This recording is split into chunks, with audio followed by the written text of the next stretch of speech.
중국인 불법 체류자로 의심됩니다. 경찰과 함께 조사실로 가주시죠. 여기 파리 공항에서 범죄자 취급을 당하며 경찰에게 끌려가고 있는 여학생이 있습니다. 조사실에서 들은 심사관의 말에 그녀는 눈물을 흘렸는데요. 대체 무슨 일인지 사연을 들어보겠습니다. 안녕하세요. 저는 인도네시아 출신 나디아입니다. 지금은 한국 이름 이서윤이라는 이름으로 살아가고 있어요. 저는 자카르타의 전통적인 무슬림 가정에서 자랐어요. 우리 아버지는 자카르타의 이슬람 학교 교사이시고 어머니는 전통 의상 바틱 디자이너세요. 부모님은 매일 5번 기도를 드리시고 라마단 기간에는 온 가족이 함께 금식을 하며 신앙을 지켰죠. 특히 아버지는 여성이 결혼 전까지는 부모님 곁에서 지내야 하고 나중에는 가정을 꾸려 자녀 교육에 전념해야 한다고 굳게 믿으셨어요. 어머니도 제가 인도네시아의 전통 예술이나 문화를 배우길 바라셨죠. 하지만 저는 어릴 때부터 달랐어요. 한국 드라마를 보며 자랐고 그 속에서 제 꿈을 발견했거든요. 부모님은 제가 한국 드라마를 보는 것도 걱정하셨어요. 드라마 속 연애나 자유로운 생활 방식이 이슬람 가치관과 맞지 않는다고 생각하셨거든요. 제가 처음 한국 드라마를 본 건 중학교 2학년 때였어요. 별에서 온 그대를 보고 완전히 빠져들었죠. 그 뒤로 태양의 후예를 보면서는 밤을 새워가며 한 회 한 회를 정주행했던 기억이 나네요. 그때부터 저는 한국에서 드라마 감독이 되는 꿈을 꾸기 시작했습니다. 많은 사람들이 말했죠. 히잡 쓴 무슬림 여성이 어떻게 한국에서 드라마를 만들 수 있겠어? 특히 아버지는 방송국은 여자가 일하기에 적절하지 않은 곳이라며 크게 반대하셨어요. 어머니도 차라리 인도네시아에서 공무원이 되는 게 어떠니? 라고 말씀하셨죠. 하지만 저는 믿었어요. 제가 가진 다른 시선으로 새로운 이야기를 만들 수 있을 거라고. 이슬람 문화와 한국 문화를 모두 이해하는 제가 세상에 없던 새로운 드라마를 만들 수 있을 거라고요. 그렇게 저의 한국 드라마 감독의 꿈을 향한 첫 발걸음이 시작되었습니다. 저는 한국행 비행기 표를 끊었습니다. 부모님의 걱정 어린 눈빛을 뒤로한 채 드라마를 만드는 사람이 되기 위한 첫걸음을 내딛었죠. 제 가방 속에는 히잡과 함께 드라마 기획안이 가득 담겨 있었습니다. 한국 인천공항에 도착했을 때부터 쉽지 않았습니다. 입국 심사대에서 중국인들이 소란을 피우며 줄을 서 있었고 공항 직원들은 지친 표정으로 대응하고 있었죠. 최근 중국인들의 불법 체류가 급증하고 있어서 동남아시아 국적 소지자들은 추가 심사가 필요합니다. 입국 심사관의 말에 가슴이 철렁 내려앉았습니다. 귀하의 한국 체류 목적이 정말 유학이 맞습니까? 중국인들이 위조 서류로 입국하는 사례가 많아서 확인이 필요합니다. 특히 동남아시아 국적을 사칭하는 경우가 많습니다. 1시간이 넘는 신문을 받으면서 저는 중국인들 때문에 제가 이런 고생을 해야 한다는 사실이 너무 억울했습니다. 옆 심사실에서는 계속해서 중국인들의 고성이 들려왔고 통역관은 지친 목소리로 또 위조 비자네요. 라고 말하고 있었습니다. 설렘과 두려움이 교차하는 복잡한 감정을 안고 어학당 오리엔테이션에 참석했습니다. 처음 만난 친구들은 대부분 영어로 대화를 나눴지만 한 친구가 특별히 눈에 띄었죠. 안녕하세요. 저는 혜진이에요. 나디아 씨는 인도네시아에서 오셨다고요? 혜진은 한국어를 마치 원어민처럼 구사했고 한국인의 외모를 가지고 있었습니다. 어학당 수업이 끝나고 저에게 다가와 말을 걸어주었죠. 마침 그날 아침 뉴스에서는 중국인 불법 체류자들의 보이스피싱 조직이 검거되었다는 소식이 나왔었는데 그래서인지 저는 혜진의 유창한 한국어가 오히려 반가웠습니다. 네, 근데 혜진 씨는 한국어를 정말 잘하시네요. 아, 저는 한국에서 오래 살았거든요. 나디아 씨도 곧 저처럼 잘하실 거예요. 혜진의 친절한 미소에 경계심이 녹아내렸습니다. 그날부터 혜진은 제 한국 생활의 든든한 안내자가 되어주었습니다. 이 동네에 할랄 식당이 있는데 한번 가볼까요? 제가 무슬림 친구들이랑 자주 가는 곳이에요. 혜진은 제가 히잡을 쓴다는 것에 전혀 거부감이 없었고 오히려 세심하게 배려해 주었습니다. 한국에서의 첫 한 달, 혜진은 저의 모든 것이었죠. 제 꿈을 진지하게 들어주고 응원해주는 혜진이 너무나 고마웠습니다. 저는 점점 혜진에게 마음을 열었고 모든 것을 이야기하게 되었죠. 그렇게 3개월이 지났습니다. 혜진과는 더욱 가까워졌고 저는 한국 생활에 완전히 적응한 것 같았습니다. 하지만 그날 예상치 못한 일이 일어났죠. 나디아야, 나 좀 도와줄 수 있어? 처음으로 반말을 쓰는 혜진의 목소리가 다급했습니다. 내가 급하게 해외 결제를 해야 하는데 내 카드가 해외 결제가 안 돼서. 혹시 너 계좌 좀 빌려줄 수 있어? 금방 돈 보내줄게. 순간 망설였습니다. 하지만 3개월 동안 쌓은 신뢰가 제 판단을 흐렸죠. 얼마나 필요하세요? 300만 원만. 진짜 미안한데 이번만 좀 도와줘. 내일 당장 갚을게. 큰돈이었지만 혜진을 믿기로 했습니다. 그동안 혜진이 저를 도와준 것을 생각하면 이 정도는 도와줄 수 있다고 생각했죠. 계좌번호를 알려주고 이틀이 지났습니다. 혜진의 연락이 끊겼죠. 불안한 마음에 어학당에 갔지만 혜진은 보이지 않았습니다. 그리고 그날 오후 은행에서 전화가 왔습니다. 나디아 씨 본인 맞으십니까? 현재 고객님의 계좌가 보이스피싱 사기 계좌로 지목되었습니다. 순간 귀가 멍해졌습니다.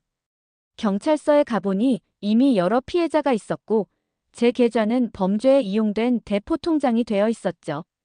이 계좌로 약 5천만 원의 피해금이 입금되었다가 모두 인출되었습니다. 계좌 명의자인 당신도 공범으로 의심됩니다. 경찰의 말씀에 온몸이 떨렸습니다. 설상가상으로 제 체류 자격까지 위험해질 수 있다는 이야기를 들었죠. 혜진이라는 친구가 정말 한국인이 맞나요?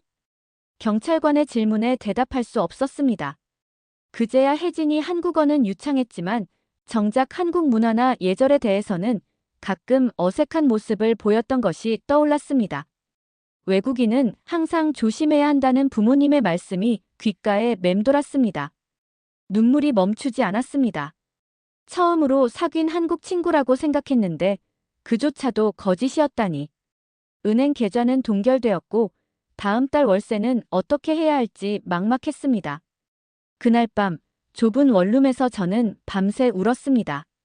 드라마 속 한국인들은 이렇지 않았는데 현실의 벽은 이렇게나 차갑고 아프다는 것을 처음으로 느꼈죠. 경찰서에서 조사를 받는 동안 저는 제가 한국에서 꿈꾸던 모든 것들이 허물어지는 것을 느꼈습니다. 처음에는 어떻게 알게 되었습니까? 경찰관의 질문에 떨리는 목소리로 대답했습니다. 어학당에서 만났고 친절하게 대해줬고 서로를 믿었다고요. 그런데 그 말을 하면서도 제 목소리가 낯설게 들렸습니다. 나디아 씨, 솔직히 말씀해 주세요. 정말 공범이 아닙니까? 이런 금융사기에 연루되면 체류 자격 문제가 생길 수도 있습니다. 그 말은 제 가슴에 비수가 되어 꽂혔습니다. 드라마 감독이 되겠다는 꿈은커녕 한국에서 쫓겨날 수도 있다니. 경찰서를 나온 후 원룸으로 돌아가는 길이 무척 멀게 느껴졌습니다. 거리의 네온사인들이 제 눈에는 차갑게만 보였죠. 편의점에서 마주친 점원의 시선도 저를 의심하는 것만 같았습니다. 계좌가 동결되어 있어 생활비를 찾을 수도 없었습니다. 부모님께 연락드릴까 생각도 했지만 차마 이런 상황을 알려드릴 수 없었죠. 어학당에서도 더 이상 예전처럼 편하게 지낼 수 없었습니다. 다른 학생들의 수군거림이 들리는 것 같았고 한국인 선생님들의 시선도 차가워진 것만 같았죠. 나디아 씨, 괜찮아요? 한국인 학생이 걱정스럽게 물었지만 저는 그 친절마저도 의심스러웠습니다. 혜진도 처음에는 이렇게 다가왔으니까요. 한국어 공부도 하기 싫어졌습니다. 길거리의 한글 간판들이 더 이상 예쁘게 보이지 않았죠. 지하철에서 마주치는 사람들의 무심한 시선이 저를 더욱 외롭게 만들었습니다. 왜 하필 한국에 왔을까? 처음으로 후회가 밀려왔습니다. 부모님 말씀대로 자카르타에 남아 있었다면 이런 고통은 겪지 않았을 텐데. 은행에 가서 계좌 상황을 확인할 때마다 직원들의 시선이 따가웠습니다. 그들의 눈빛에서 불법 체류자, 사기꾼이라는 낙인이 보이는 것만 같았죠. 이제는 계좌도 만들 수 없다는 말에 좌절감이 밀려왔습니다.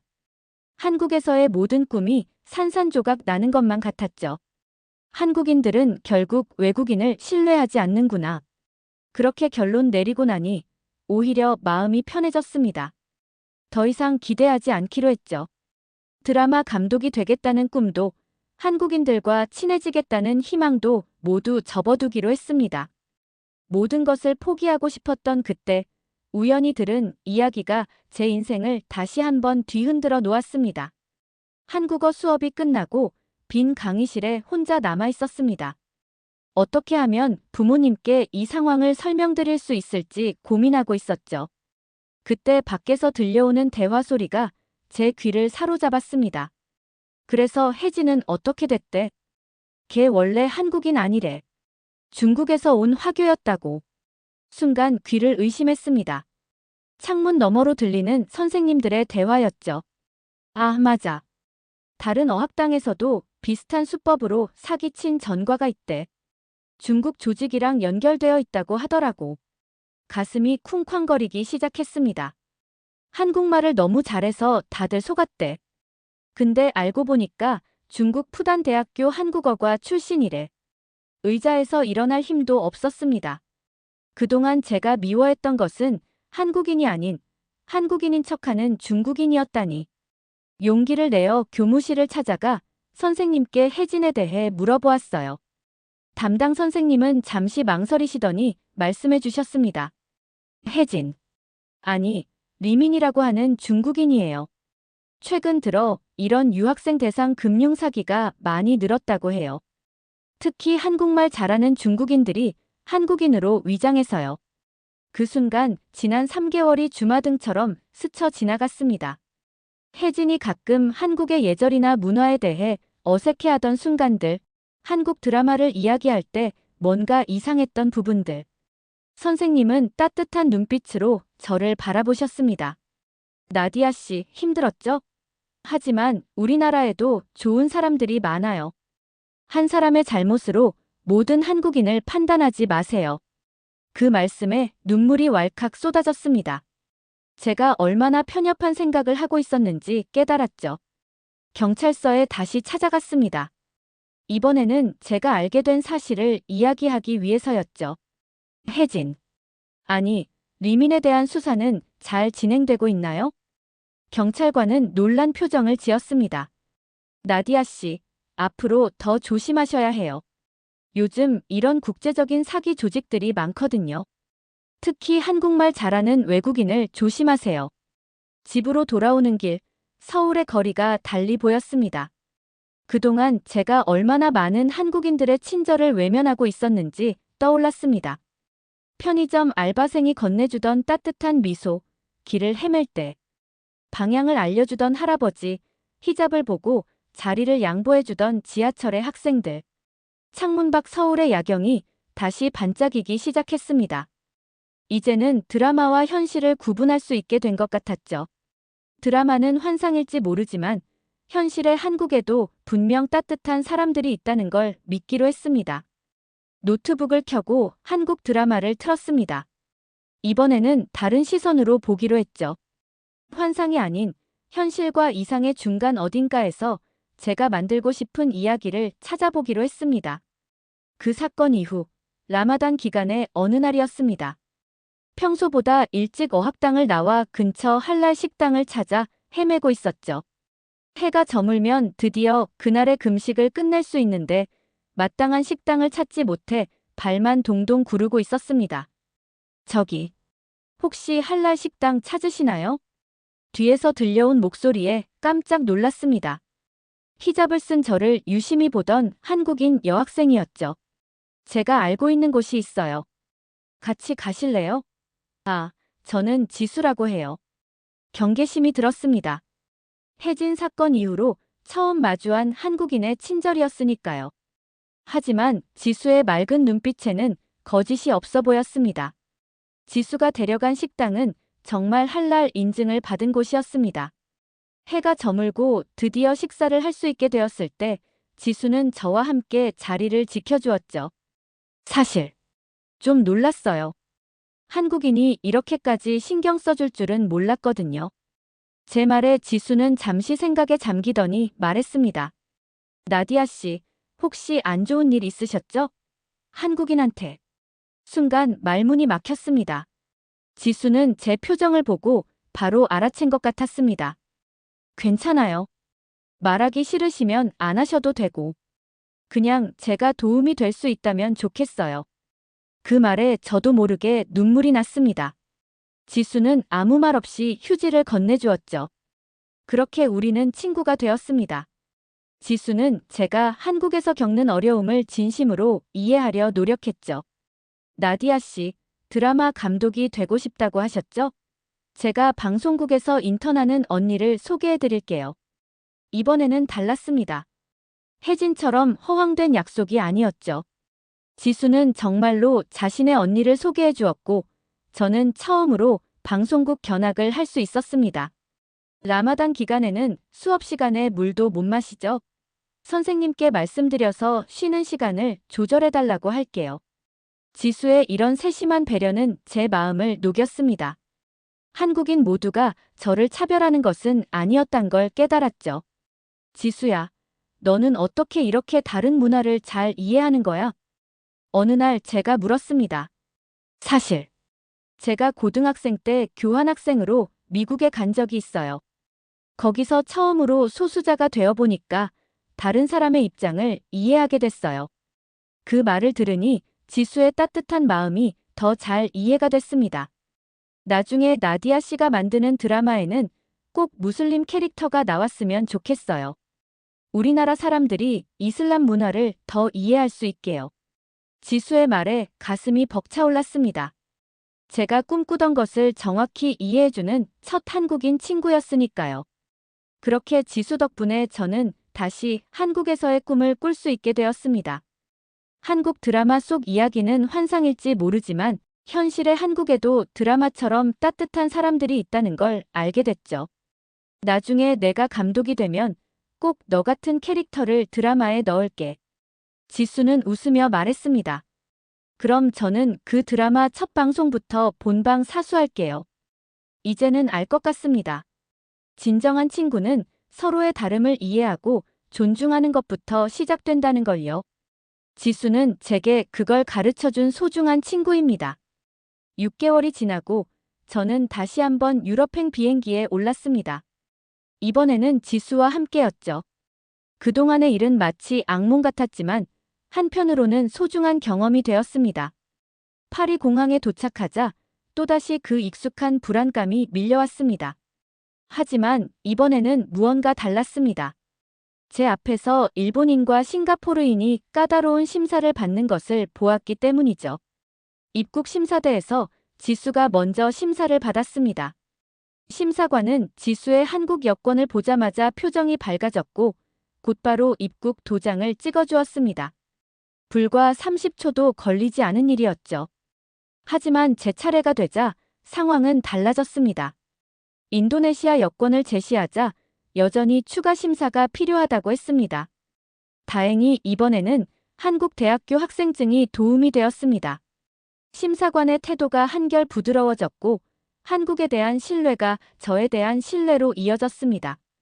별도 심사실에서 진행된 추가 확인 과정에서 심사관은 자신의 딸이 한국으로 교환학생을 다녀왔다는 이야기를 들려주었습니다. 한국의 안전성과 질서정연한 시스템, 그리고 한국인들의 성실성과 준법 정신에 대한 찬사가 이어졌습니다. 그 순간 저는 눈물이 났습니다. 한 나라의 여권이 가진 힘이 단순한 문서의 효력을 넘어선다는 것을 깨달았기 때문입니다. 그것은 그 나라 국민들이 쌓아온 신뢰와 노력의 결정체였습니다. 지수의 설명을 들으며 한국의 발전 과정을 떠올려 보았습니다. 수출 1등 상품을 만들기 위해 밤새워 일한 사람들, 올림픽을 성공적으로 치른 사람들, 전쟁의 폐허에서 한강의 기적을 만든 사람들. 그 모든 이들의 노력이 오늘날 한국 여권의 가치를 만들어냈다는 사실이 가슴 깊이 와닿았습니다. 할머니 세대만 해도 해외여행이 어려웠던 나라가 이제는 전 세계 어디서나 환영받는 나라가 되었다는 사실이 놀라웠습니다. 그리고 저는 그 순간 새로운 꿈을 품게 되었습니다. 단순히 드라마 감독이 되는 것을 넘어 한국이 이뤄낸 놀라운 성장의 이야기를 전 세계에 전하고 싶다는 꿈이었죠. 이제는 분명히 알 것 같았습니다. 한 나라의 여권이 가진 힘은 그 나라 국민들의 노력과 성실함이 만들어낸 결과라는 것을. 그리고 언젠가는 저도 그 일원이 되어 한국의 새로운 이야기를 만들어가고 싶다는 생각이 들었습니다. 유럽 여행에서 돌아온 후 저는 큰 결심을 했습니다. 한국 국적을 취득하기로 한 거죠. 이 결정을 하기까지 한국에서 경험한 수많은 순간들이 제 마음을 움직였습니다. 매일 밤늦게까지 불이 켜진 도서관과 스터디 카페에서 만나는 열정적인 사람들. 포기하지 않고 자신의 꿈을 향해 달려가는 모습들이 저를 감동시켰습니다.